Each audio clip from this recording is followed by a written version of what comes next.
The space station Harmony's Rest floated in the empty void between star systems, its gleaming white hull reflecting the distant light of 3 different suns.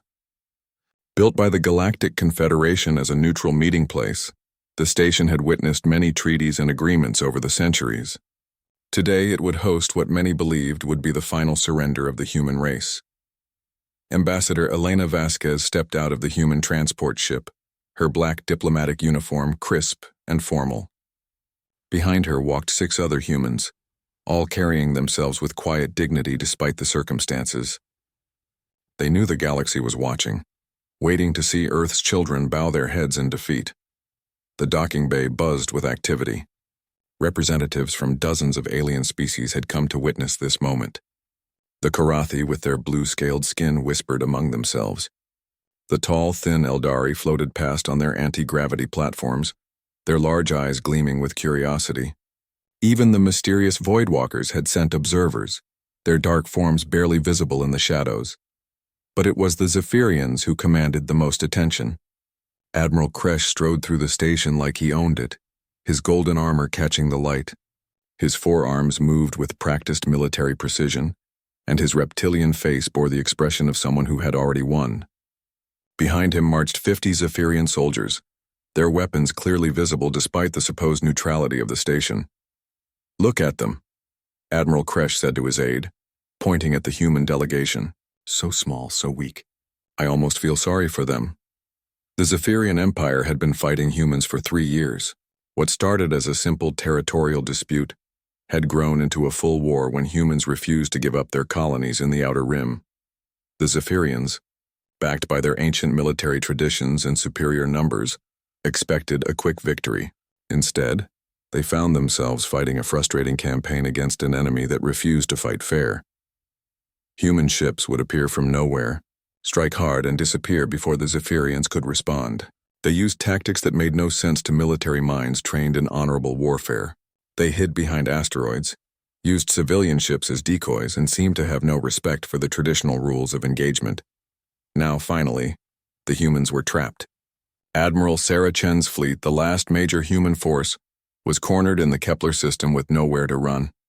Zephyrian forces surrounded them on all sides. The humans had 2 choices: surrender or be destroyed. The peace talks were really just a formality. Everyone knew the humans would have to accept whatever terms the Zephyrians offered. Ambassador Vasquez walked through the station's main corridor, noting the stares and whispers that followed her. She had served as Earth's diplomatic representative for over 20 years, speaking for humanity in countless negotiations. She had seen her species grow from a single world to a small but determined interstellar civilization. The other ambassadors greeted her with polite but distant formality. They respected her skill as a negotiator, but they also knew she was here to surrender. The Karathi ambassador offered his condolences. The Eldari representative spoke of how humans would be treated fairly under Zephyrian rule. Even the normally neutral Voidwalker observer seemed sympathetic. Only Ambassador Vasquez seemed calm and composed, as if she were attending a routine trade negotiation, rather than her species' surrender. The negotiation chamber was a massive circular room with a domed ceiling that showed a real-time view of the stars outside. Representatives sat at a curved table, with the humans on one side and everyone else arranged across from them. Holographic displays showed star charts and fleet positions, making it clear just how desperate humanity's situation had become. Admiral Kresh took his seat with obvious satisfaction. "Humans," he began, his translator turning his harsh growling language into smooth galactic standard. "You have fought bravely, but pointlessly. Your Admiral Chen's fleet is surrounded. Your colonies are defenseless. Your homeworld stands alone. It is time to accept reality." Other alien representatives nodded in agreement. The Karathi military advisor brought up tactical displays showing Zephyrian fleet positions. The Eldari economist presented calculations about post-war reconstruction costs. Everyone was already discussing how to divide human territory and resources. But something strange was happening in the Kepler system, far from the peace talks. Admiral Sarah Chen stood on the bridge of the human flagship Defiance, watching the tactical displays with intense concentration. Around her, the last free ships of humanity's fleet moved through space in what appeared to be random, desperate patterns. Zephyrian forces pressed closer from all directions, confident that the humans were running out of options. What the Zephyrians didn't know was that the human retreat was anything but random. Every seemingly panicked movement, every apparent attempt to escape, was part of a carefully planned operation that had been months in the making. "Admiral," called out Lieutenant Commander Torres from the communications station. "We're receiving the signal from Harmony's Rest. Ambassador Vasquez confirms the talks are beginning." Chen nodded. "Good, how are our preparations?" "All ships are in position," replied Captain Kim from the tactical station. "The Zephyrians have moved exactly where we wanted them to go."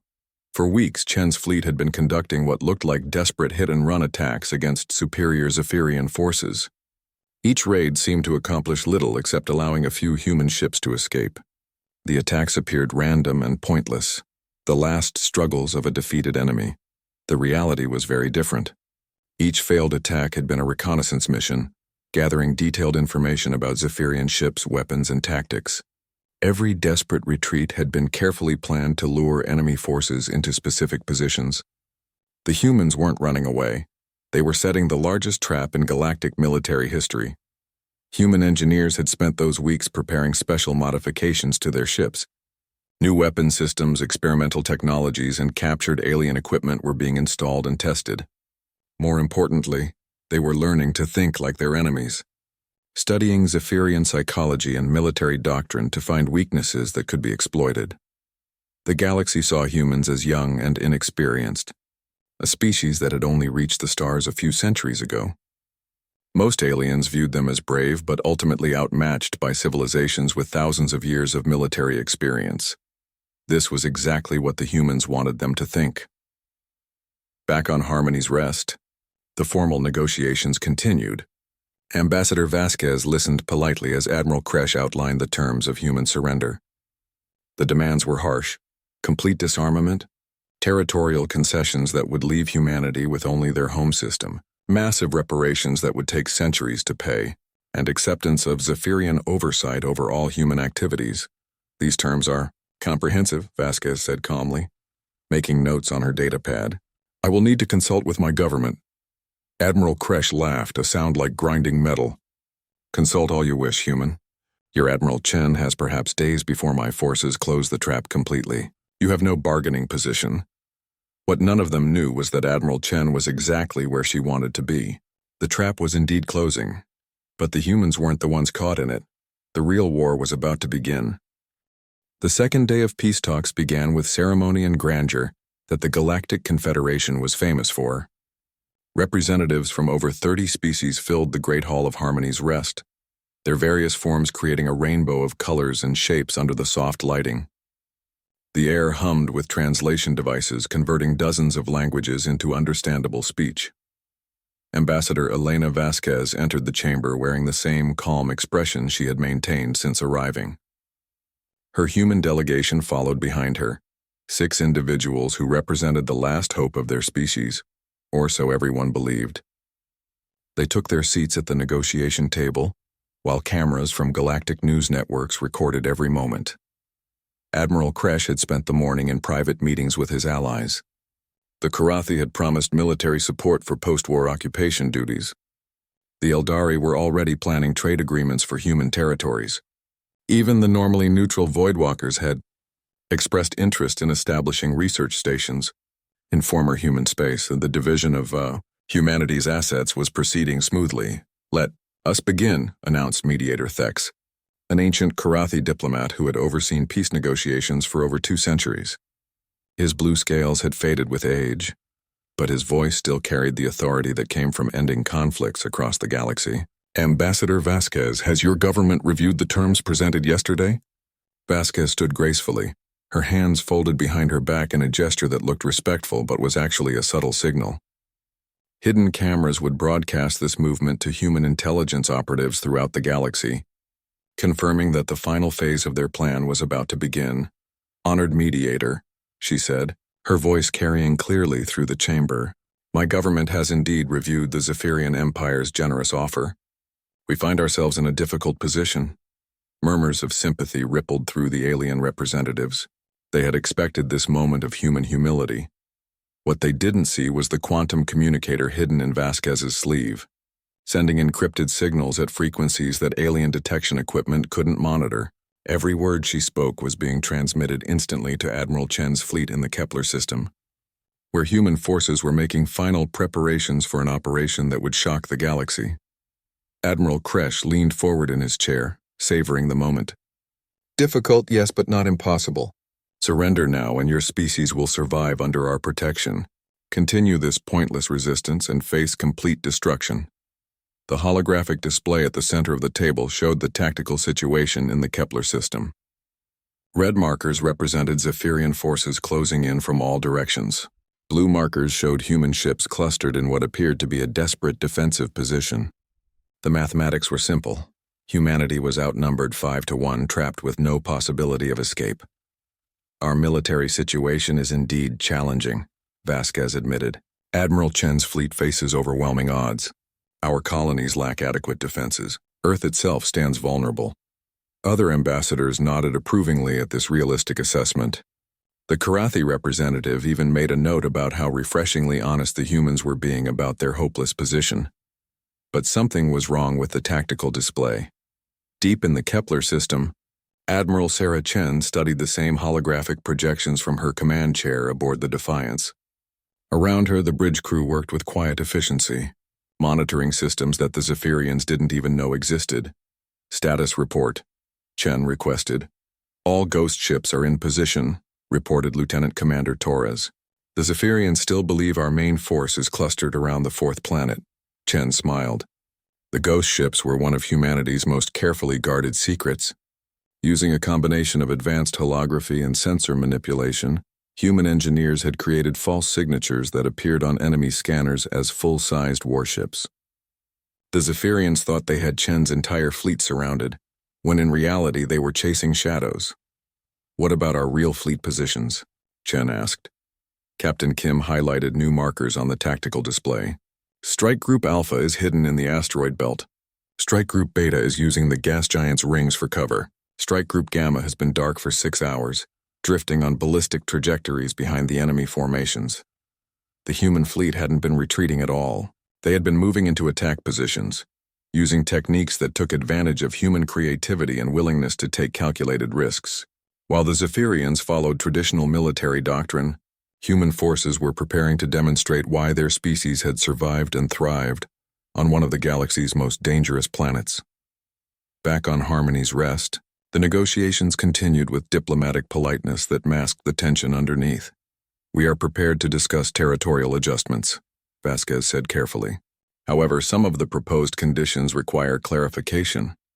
Admiral Kresh's reptilian features twisted into what might have been amusement. There is nothing to clarify, human. You will surrender your outer colonies. You will disarm your military forces. You will pay reparations for the costs of this war. These are not negotiations, they are terms of surrender. The Eldari ambassador floated forward on his platform. Admiral Kresh speaks truthfully but perhaps too harshly. Humanity will find life under the Empire's guidance to be peaceful and prosperous. Your people have much to contribute to galactic civilization. As subjects, not equals, Vasquez observed quietly. Precisely, confirmed the Karathi military advisor. Your species is young and impulsive. You require experienced leadership to prevent future conflicts. Around the table, alien representatives discussed humanity's future, as if the humans weren't even present.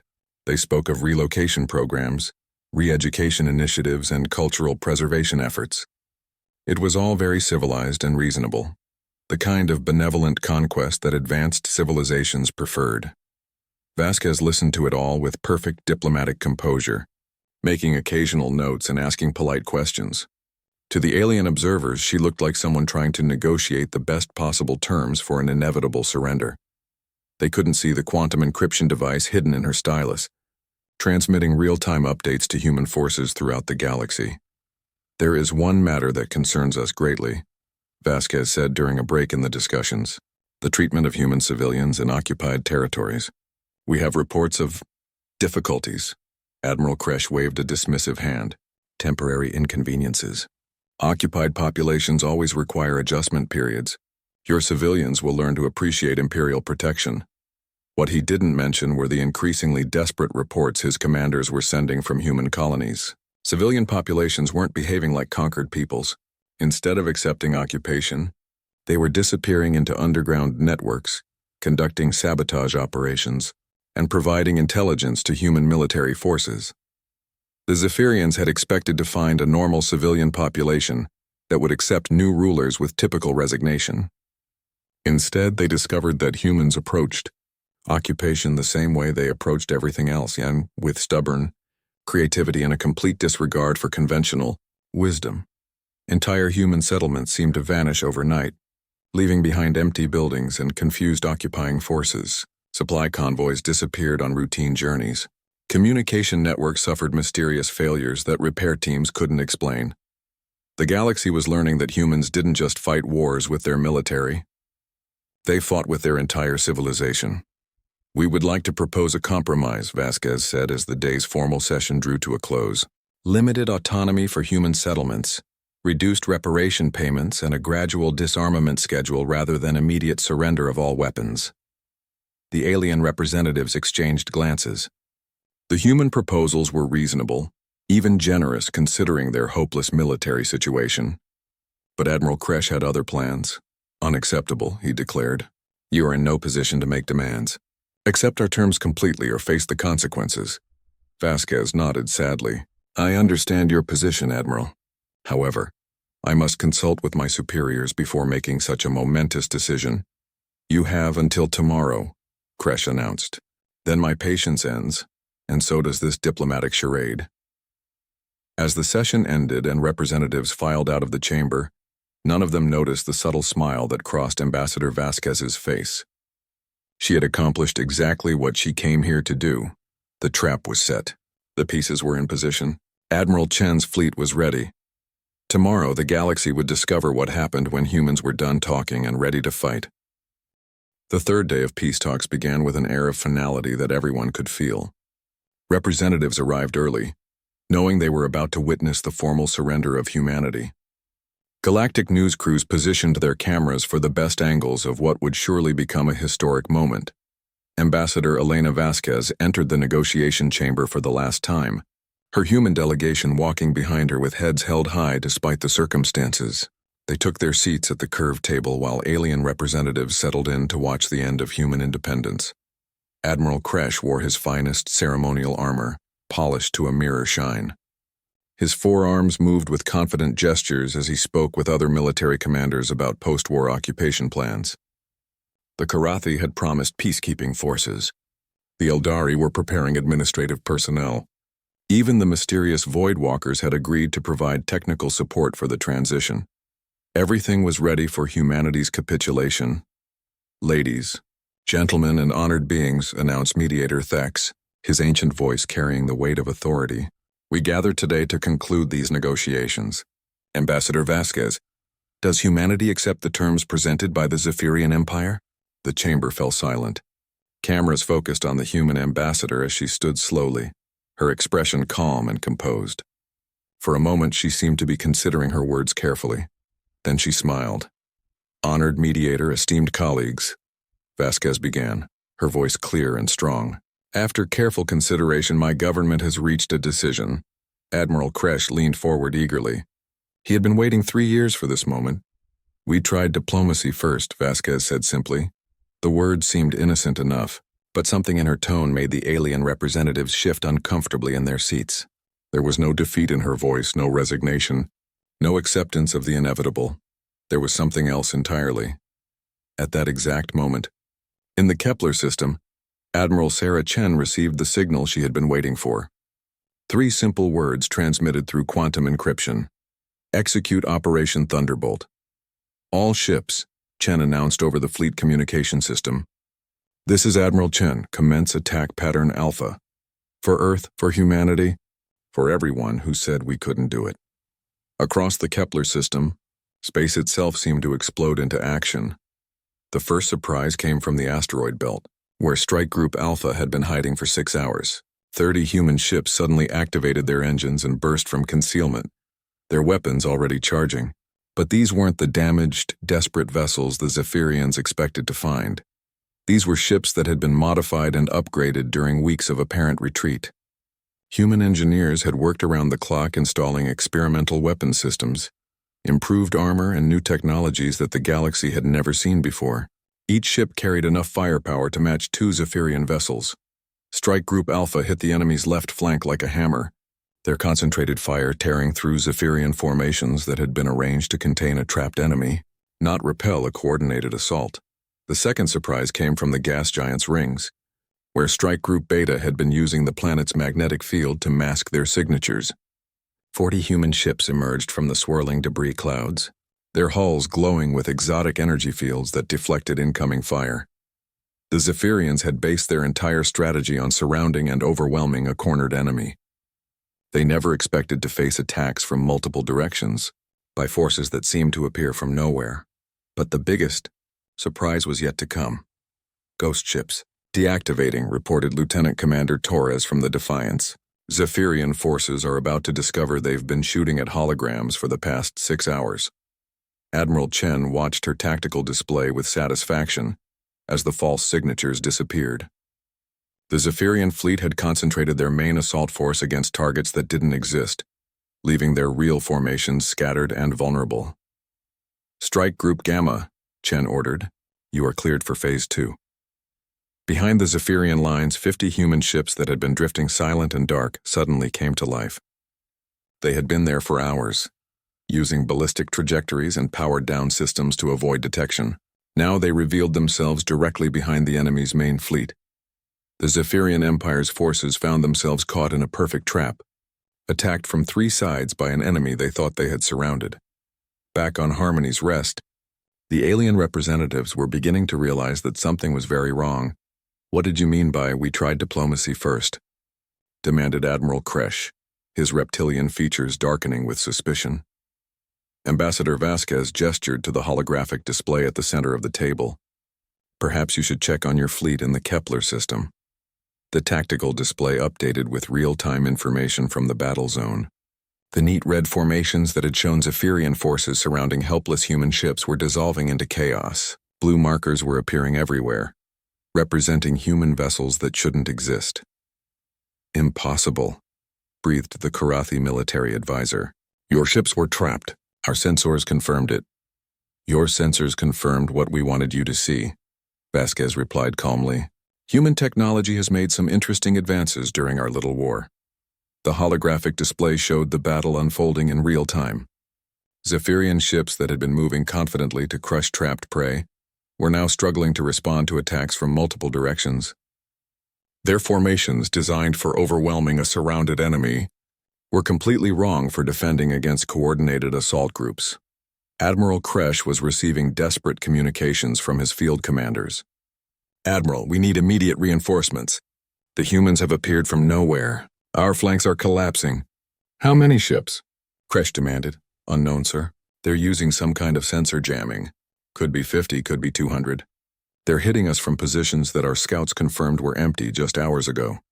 Other alien representatives began updating their own intelligence networks, trying to understand what was happening.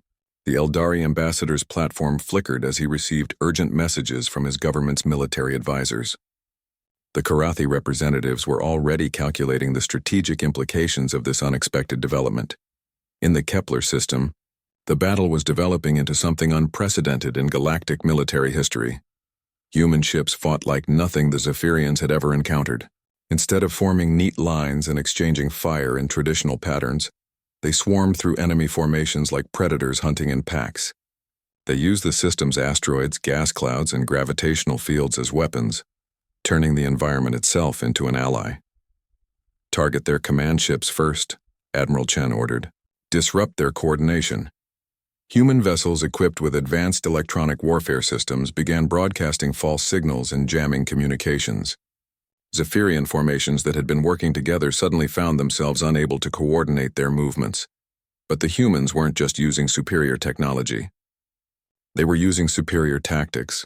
Each human ship captain had been trained in what their military called chaos warfare, the ability to adapt and improvise in rapidly changing situations. While Zephyrian officers followed established procedures and waited for orders, Human commanders made split-second decisions that kept their enemies constantly off balance. Strike Group Alpha, pursue the retreating cruisers. Strike Group Beta, hold position and provide covering fire. Strike Group Gamma, begin hunting their supply vessels, Chen commanded, conducting the battle like a deadly symphony. The Zephyrians were discovering that humans didn't just fight to win battles. They fought to destroy their enemy's ability to continue fighting. Back in the negotiation chamber, Admiral Kresh was watching his carefully planned victory turn into a devastating defeat. The tactical display showed Zephyrian forces scattered across the system, unable to coordinate their response to the human assault. "This is treachery," he roared, his forearms gesturing angrily. "You came here under the flag of diplomatic immunity." "We came here to offer you peace," Vasquez corrected. "You chose war instead." The alien representatives were beginning to understand that they had completely misjudged the situation. The humans hadn't come to Harmony's Rest to surrender. They had come to give their enemies one final chance to avoid destruction. "Call off your attack," demanded the Eldari ambassador. "This violation of diplomatic protocol will not be tolerated by the Galactic Confederation." Vasquez turned to face him directly. "With respect, honored ambassador, there has been no violation. We offered peace terms. They were rejected. Diplomatic immunity protects negotiators, not military forces engaged in active warfare." As the scale of the human deception became clear, the alien representatives realized they were witnessing something that would reshape galactic politics forever. The young, naive species they had expected to surrender was revealing itself to be far more dangerous than anyone had imagined. The battle in the Kepler system had turned into something beyond anything recorded in galactic military history. What started as a coordinated human assault was evolving into a demonstration of why Earth's children were uniquely dangerous in the galaxy. Admiral Sarah Chen watched the tactical displays from the bridge of the Defiance, as her forces implemented strategies that would have been unthinkable to any other species. Human ships didn't just attack enemy vessels. They hunted them with predatory intelligence that came from millions of years of evolution on a world where everything tried to kill everything else. "Strike Group Beta. Report status," Chen requested. "We've disabled their supply convoy," came Captain Rodriguez's response. "But Admiral, you need to see what we found in their cargo holds." Chen's expression darkened as the data streamed across her displays. The Zephyrian supply ships weren't just carrying military equipment. They were loaded with civilian processing facilities, re-education equipment, and what could only be described as slave management systems. "Broadcast this to all human ships," Chen ordered. "Let everyone see what the Zephyrians had planned for our families." The revelation spread through the human fleet like wildfire. Ships that had been fighting with professional discipline suddenly became something far more dangerous. They were no longer just military units following orders.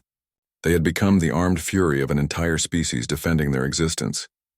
What the galaxy was witnessing was humans at war, not the polite, civilized conflict between governments that most species practiced, but the raw, desperate struggle of a people fighting for survival.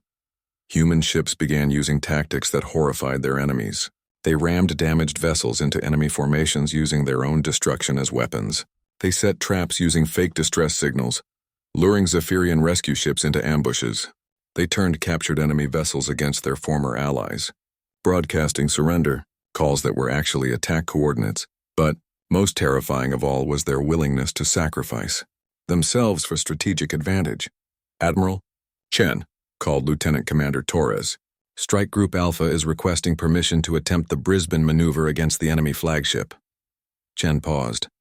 The Brisbane maneuver was a theoretical tactic that required 3 ships to conduct synchronized kamikaze attacks to create an opening for a 4th ship to deliver a killing blow. It had never been attempted in actual combat because no sane military force would sacrifice 3 vessels for the chance to destroy 1 enemy ship. Humans weren't entirely sane by galactic standards. "Permission granted," Chen replied. For Earth, Torres echoed, transmitting the authorization. In the negotiation chamber aboard Harmony's Rest, alien representatives watched in stunned silence as the tactical display showed human ships deliberately destroying themselves to achieve tactical objectives. The mathematics made no sense according to conventional military wisdom, but the results were undeniable. The Zephyrian fleet was falling apart. "This is madness," Admiral Kresh roared, his forearms trembling with rage and fear. No civilized species fights like this. Ambassador Elena Vasquez turned to face him with calm eyes. You're absolutely right, Admiral. We're not civilized by your standards. We're something much more dangerous. The holographic display updated again, showing the current battle situation. What had been neat formations of Zephyrian ships were now scattered groups trying desperately to regroup. Human forces moved between them like wolves among sheep, picking off isolated vessels and preventing any organized response. We evolved on a world where everything was trying to kill us, Vasquez continued, her voice carrying through the chamber's stunned silence. Other species developed in more peaceful environments. They learned cooperation, philosophy, art. We learned how to survive by being better at violence than everything else on our planet. The Karathi ambassador's blue scales had paled to almost white. Your casualties. You're losing ships at an impossible rate. We're losing ships, Vasquez agreed, but we're destroying your fleet. Every human ship captain knew this might be a one-way mission when they volunteered. They came anyway. That was the truth that the galaxy was struggling to understand. Human military forces weren't just professional soldiers following orders. They were volunteers who had chosen to risk everything for their species' survival. Each ship represented not just military hardware, but the concentrated will of an entire civilization. In the Kepler system, Admiral Chen was coordinating the final phase of the attack. Zephyrian resistance was collapsing as their command structure fell apart under the human assault. Ships that had entered the system confident of easy victory were now desperately trying to escape. But the humans weren't interested in letting them leave. All ships, commence Operation Sheepdog, Chen ordered. No enemy vessel leaves this system. Strike groups that had been focused on attacking now shifted to containment. Human ships spread out in a wide net, using their superior speed and maneuverability to cut off escape routes. The trap that had been set for humanity was now being used against its creators. What followed was systematic destruction on a scale that shocked even hardened military observers. Human forces didn't just defeat the Zephyrian fleet, they annihilated it with methodical efficiency that spoke to careful planning and ruthless execution. The galaxy was learning that when humans decided to fight a war, they fought to win it completely. Back on the station, more urgent reports were reaching the alien representatives. The battle in the Kepler system wasn't the only surprise humans had prepared. Admiral, one of Kresh's aides reported with barely controlled panic, we're receiving distress calls from throughout the Empire. Human forces are attacking our bases in a dozen systems simultaneously. The scope of the human deception was becoming clear. While everyone focused on the trapped fleet in the Kepler system, human forces had been positioning themselves throughout Zephyrian space. The weeks of apparent retreat and desperate defense had actually been an elaborate setup for coordinated strikes against enemy infrastructure. Impossible, breathed the Eldari ambassador. Our intelligence networks would have detected such massive fleet movements. Vasquez smiled. Your intelligence networks detected exactly what we wanted them to detect. Human technology has advanced considerably during our little war. She gestured to her aide, who activated a portable holographic projector. The display showed the real scope of human operations.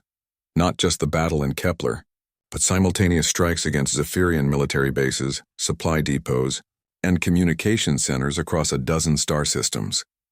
While Admiral Kresh was planning to accept our surrender, Vasquez explained, we were planning to end this war permanently. The alien representatives were beginning to understand that they had completely misjudged humanity's capabilities. The species they had dismissed as young and inexperienced had been conducting a military operation of staggering complexity and coordination. But the most shocking revelation was still to come. There's something else you should know, Vasquez said, her tone becoming more serious. This isn't just about the Zephyrian Empire. Every species in this chamber has been supporting this war in some way, providing intelligence, offering bases, selling weapons. You all thought you were backing the winning side. She paused, letting that sink in. Humans have excellent memories. We remember who our friends are. We also remember who tried to help destroy us. The chamber erupted in concerned chatter as representatives realized the implications. They hadn't just been watching humanity's surrender. They had been revealing their own positions in what they thought was a safe political situation. Now they were facing a species that had just demonstrated the ability to coordinate, massive military operations while maintaining perfect operational security. A species that had turned apparent defeat into overwhelming victory through planning, deception, and a willingness to sacrifice that other civilizations couldn't match. The Karathi ambassador was frantically updating his government. The Eldari representative had gone completely silent. Even the mysterious Voidwalkers were reconsidering their positions. In the Kepler system, the last Zephyrian ships were being destroyed or captured. Admiral Kresh's mighty fleet, which had entered the system expecting to oversee humanity's final defeat, had been completely eliminated. Admiral Chen opened a communication channel to all surviving enemy vessels. "This is Admiral Sarah Chen of the Human Defense Fleet," she announced.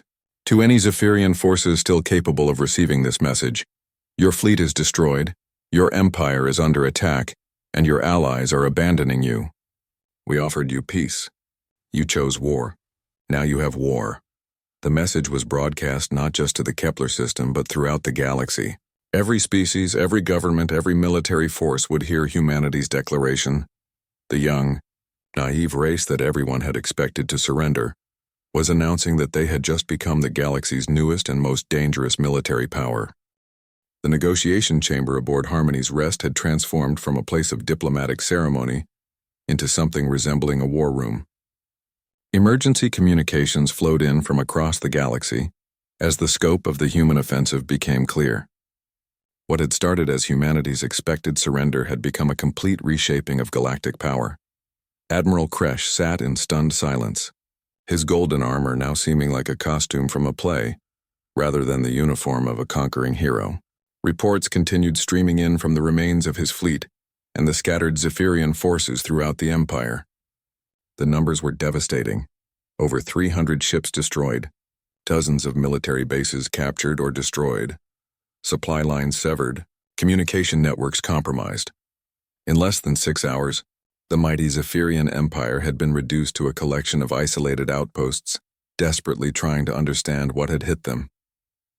Ambassador Elena Vasquez stood at the center of the chamber, no longer the diplomatic representative of a defeated species, but the voice of the galaxy's newest superpower.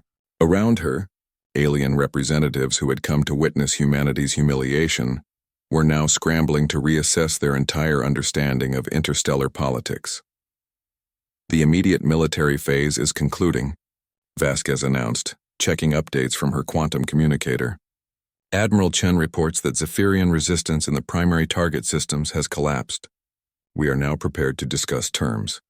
The irony was not lost on anyone present. The peace talks were continuing, but with completely reversed positions. "Terms?" Admiral Kresh finally found his voice. "You speak of terms after this massacre?" Vasquez turned to face him with the same calm expression she had maintained throughout the negotiations. "Admiral, you declared war on humanity 3 years ago. You invaded our colonies, killed our civilians, and came here today demanding our complete surrender. What did you expect would happen?" The holographic display at the center of the table now showed a very different tactical picture. Human forces controlled key strategic positions throughout former Zephyrian space. Supply convoys flying human flags were moving to secure captured bases. The blue markers that had seemed so small and desperate just hours ago now dominated the star charts.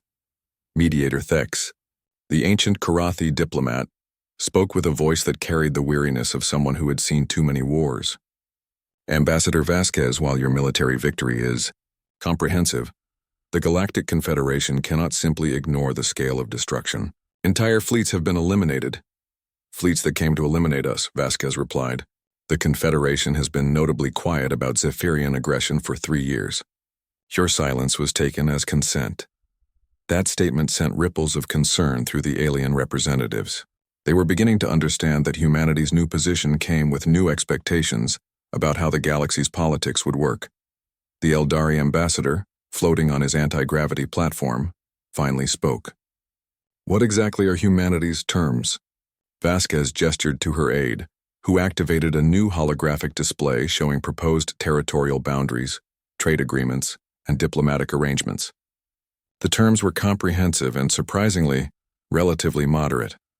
First, immediate cessation of all hostilities against human forces and territories. Second, recognition of human sovereignty over all systems currently under our control. Third, War reparations to compensate for damages inflicted during the unprovoked Zephyrian aggression. Admiral Kresh laughed bitterly. Reparations? Your forces have destroyed half our fleet and occupied our systems. What more could you possibly want? We want to make sure this never happens again, Vasquez replied. The Zephyrian Empire will be reduced to a single system under Galactic Confederation oversight. Your military will be limited to defensive forces only. Your government will be restructured under international supervision. The scope of humanity's victory was becoming clear. They weren't just ending the war, they were eliminating the Zephyrian Empire as a galactic power, but there were broader implications that other species were beginning to understand. What about the rest of us? Asked the Karathi military advisor, his blue scales showing stress patterns. Many governments provided support to the Zephyrian war effort. Vasquez smiled, but there was no warmth in the expression. Yes, you did. Intelligence sharing, base rights, weapons sales, diplomatic cover. We have detailed records of every transaction, every agreement, every form of assistance provided to our enemies. She paused, letting that information sink in. However, humanity prefers cooperation to conquest. We're prepared to offer new trade agreements, technology sharing arrangements, and mutual defense pacts to those willing to work with us as equals. The message was clear. Join us as partners or face us as enemies. In the Kepler system, Admiral Sarah Chen was overseeing the final phase of the human victory. Captured Zephyrian ships were being processed, their crews treated according to galactic conventions for prisoners of war. Damaged human vessels were being recovered and repaired where possible. But Chen's real focus was on the strategic implications of what they had accomplished. Admiral, reported Captain Kim from the tactical station, we're receiving surrender requests from Zephyrian commanders in 17 systems. They want to negotiate local ceasefires. Accept the surrenders, but maintain our positions, Chen replied. No Zephyrian forces are to be allowed to regroup or reorganize. The human victory had been so complete that organized Zephyrian resistance had effectively ceased to exist. Individual commanders were making their own decisions about surrender rather than following any central authority. What are your orders regarding the occupied human colonies? Asked Lieutenant Commander Torres. Chen's expression hardened. Begin liberation operations immediately. Any Zephyrian forces that resist will be eliminated. Any that surrender will be treated as prisoners of war. The colonies that had been under Zephyrian occupation for months were about to be freed, but the human military wasn't taking any chances. Reports from occupied territories had described harsh treatment of human civilians, forced relocations, and what could only be called cultural suppression programs. The liberation forces had orders to document everything they found. Back on Harmony's Rest, the negotiations were entering their final phase. The alien representatives had spent hours consulting with their governments, trying to understand how to deal with this new reality. The species that had been dismissed as young and inexperienced had just demonstrated military capabilities that exceeded most galactic powers. More concerning was their obvious skill at long-term strategic planning and operational security. We have prepared our response to humanity's proposals, announced the Karathi ambassador, speaking for a coalition of 12 species. We are prepared to recognize the new territorial boundaries and establish formal diplomatic relations. Other species quickly voiced their agreement. The Eldari offered technology-sharing partnerships. The Voidwalkers proposed joint research initiatives. Even minor powers that had barely participated in the original conflict were eager to establish friendly relations with humanity. Everyone wanted to be on the winning side. Admiral Kresh sat alone at his section of the table, no longer the center of attention or the arbiter of galactic politics. His empire was finished, his fleet destroyed, his future uncertain. What happens to me? He asked quietly. Vasquez considered the question. That depends on the Galactic Confederation's War Crimes Tribunal. You ordered attacks on civilian targets, authorized forced relocations, and violated numerous galactic conventions regarding occupied populations. She paused. However, if you provide full cooperation with post-war reconstruction efforts and assist with the documentation of Zephyrian military activities, humanity would be willing to support a reduced sentence. Even in victory, the humans were offering their defeated enemies a path to redemption. The peace talks concluded with the signing of formal agreements that would reshape galactic politics for generations to come. Humanity had entered the negotiations as a species facing extinction and emerged as one of the galaxy's major powers. But perhaps more importantly, they had established themselves as a civilization that other species would think very carefully before challenging. As the various delegations prepared to depart Harmony's Rest, Ambassador Vasquez stood at an observation window looking out at the stars. Her aide joined her, both of them reflecting on what they had accomplished. "Do you think they understand what really happened here?" the aide asked. Vasquez smiled. "They understand that we won. That's enough for now, and later they'll learn that humans keep our word. When we promise peace, we mean it. When we promise consequences for aggression, we mean that too." The galaxy had learned that humanity was not the naive, inexperienced species they had appeared to be. They were something far more dangerous, a civilization that combined advanced technology with strategic thinking and an absolute commitment to their own survival.